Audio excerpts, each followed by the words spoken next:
జగమే మరపింపజేయునది కన్న తల్లి ప్రేమ.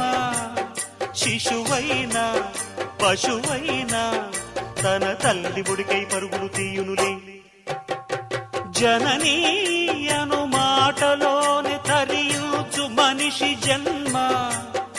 ఇలనైనా గలనైనా ఆ అమ్మ రుణమే ఎన్నడు తీరదులే.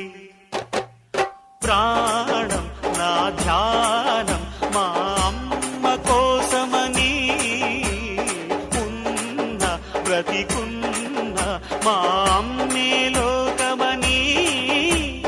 బ్రహ్మైనా అమ్మంటే చాలు మొక్కుతాడురా, ప్రాణంగా చూసేది ఆ పాశమేరా. దేవుణ్ణైనా ఎదిరిస్తాను, కాలాన్నైనా శాసిస్తాను, అమ్ముంటే చాలంట అండగా. అమ్మ అమ్మ మాయమ్మ అమ్మంటే నేను